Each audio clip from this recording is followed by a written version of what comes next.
आज हम बात करेंगे रिकॉनेसेंस की। पिछली वीडियो में मैंने एथिकल हैकिंग मेथोडोलॉजी के ऊपर रिकॉनेसेंस टॉपिक को डिस्कस किया था। वहाँ पे मैंने बताया था रिकॉनेसेंस के बारे में थोड़ा सा, लेकिन आज हम इसको डिटेल में जानेंगे। इस वीडियो से हम एथिकल हैकिंग मेथोडोलॉजी को इन डिटेल जानना शुरू करेंगे। सो जो फर्स्ट स्टेप था वो था रिकॉनेसेंस, तो आज हम उसी से स्टार्ट कर रहे हैं। तो जिसमें मेन गोल होता है वो क्या होता है, आइडेंटिफाई करना ऐसी वीकनेसेस को जिसको हम बाद में जाके एक्सप्लॉइट कर सकें और एक्सेस ले सकें। रिकॉनेसेंस दो प्रकार की होती है, पहली होती है पैसिव रिकॉनेसेंस और दूसरी होती है एक्टिव रिकॉनेसेंस। अब इसको डिटेल में जानते हैं। तो मैंने यहाँ पे एक टेबल बनाई है जैसे कि मैंने कल बनाई थी, to list out the differences between the two techniques. So यहाँ पे हमारे पास एस्पेक्ट्स हैं and passive and active reconnaissance. सबसे पहले डेफिनेशन, पैसिव रिकॉनेसेंस होता क्या है। So passive reconnaissance involves gathering information without direct interaction with the target. Passive reconnaissance में जो भी टारगेट है आपके पास उससे आप डायरेक्टली इंटरेक्ट नहीं करोगे। बिल्डिंग का एग्जाम्पल लूँ मैं तो आप खिड़की और दरवाजे को दूर से देखोगे कि वो किस चीज के बने हुए हैं, बिल्डिंग किस चीज की बनी हुई है, डायरेक्टली उसके पास जाए बिना। ठीक है, तो पैसिव रिकॉनेसेंस वो होता है जिसमें आप डायरेक्टली इन्वॉल्व नहीं होते हो, इंटरेक्ट नहीं करते हो टारगेट से। On the other hand active reconnaissance क्या होता है, it involves direct interaction with the target system to gather information.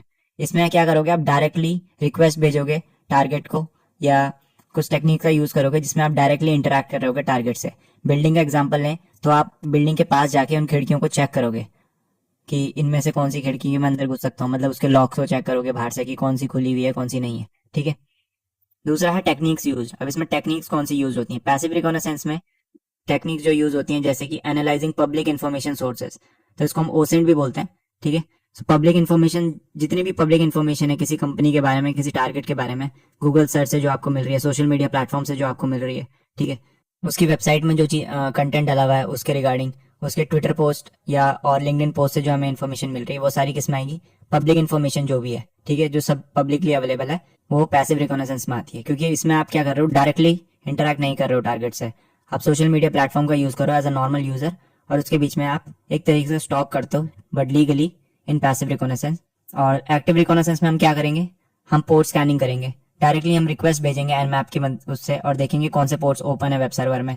Vulnerability scanning करेंगे और नेटवर्क प्रोबिंग करेंगे using tools like Nmap and Nessus. So vulnerability scanning का एक popular tool है नेसेस, जिसका हम यूज करेंगे वल्नरेबिलिटी ढूंढने के लिए, और एनमैप का यूज करेंगे हम पोर्ट स्कैनिंग के लिए। तो एक्टिव रिकॉनेसेंस में क्या कर रहे हैं, हम रिक्वेस्ट भेज रहे हैं। ठीक है, जब हम एनमैप चलाते हैं तो हमारे सिस्टम से सामने वाला जो टारगेट सिस्टम है या वेब सर्वर है उसके पास रिक्वेस्ट जाती है इन फॉर्म ऑफ पैकेट्स, और उससे हमें पता चलता है कि कौन सा पोर्ट ओपन है और कौन सा पोर्ट क्लोज है।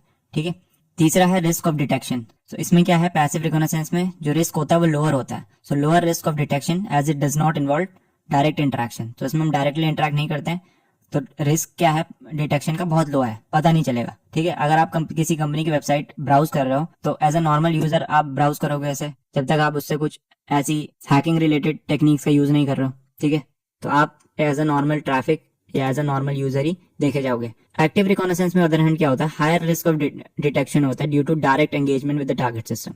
अब जैसे आप एनमैप परफॉर्म करोगे यहाँ पे, ठीक है, एक टेक्निक का यूज किया आपने एनमैप का पोर्ट स्कैन करने के लिए।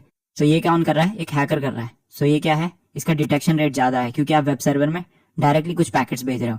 इसमें क्या कर रहे थे, आप नॉर्मली वेबसाइट स्क्रॉल कर रहे थे, लेकिन इसमें आप डायरेक्टली इंटरेक्ट कर रहे हो टारगेट से, तो रिस्क ऑफ डिटेक्शन बढ़ जाएगा यहाँ पे। चौथा पॉइंट है इन्फॉर्मेशन एक्यूरेसी।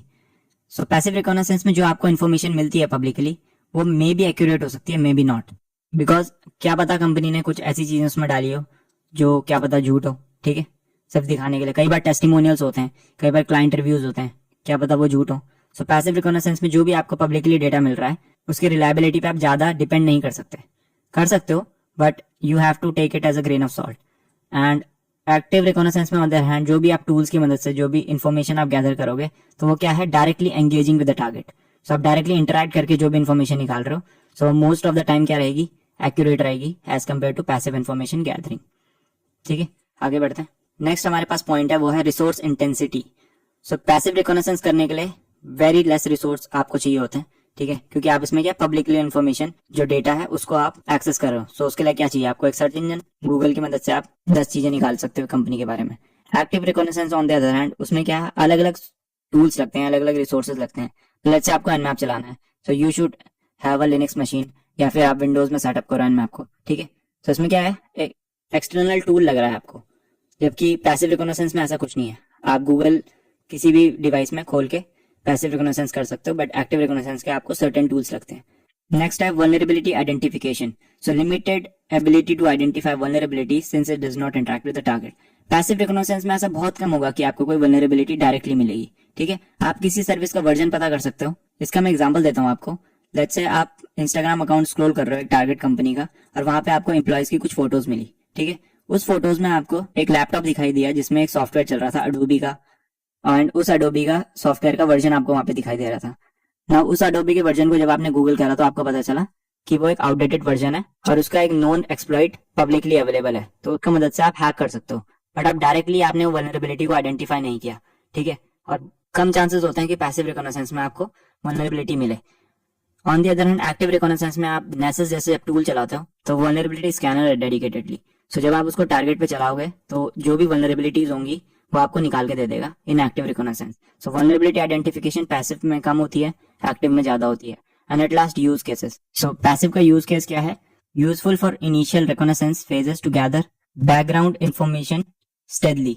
तो स्टेडली अगर आपको चुपके से आपको अगर इंफॉर्मेशन गैदर करनी है तो passive reconnaissance is your way. और एक्टिव रिकॉग्निसेंस का क्या है? Ideal for penetration test where detail system insights are needed. तो डिटेल अगर आपको इन्यूमरेशन करना है तो आपको एक्टिव रिकॉग्निसेंस करना ही पड़ेगा। तो जनरली हम क्या करते हैं, हम पहले पैसिव से स्टार्ट करते हैं, उन टेक्निक्स का यूज करते हैं और उसके बाद हम एक्टिव में जाते हैं। पहले हम जितनी भी पब्लिकली अवेलेबल इन्फॉर्मेशन है उसको गैदर करते हैं और उसके बाद हम एक्टिव वाली टूल्स और टेक्निक्स का यूज लेते हैं। सो आई होप आपको ये समझ में आया होगा। मैंने छोटी सी वीडियो इसलिए बनाई बिकॉज हम हर एस्पेक्ट को कवर करेंगे एथिकल हैकिंग मेथोडोलॉजी के, and this is the first one that is reconnaissance. तो ये अगर आप किसी को स्लाइड्स वगैरह चाहिए होगी तो दोबारा मैं टेलीग्राम चैनल में इसको अपलोड कर दूंगा, तो आप वहां से इसको डाउनलोड कर सकते हैं एज योर नोट्स। और अगर वीडियो पसंद आई तो इसे लाइक मारो and also subscribe to this channel. मैं मिलता हूँ आपको अगली वीडियो में।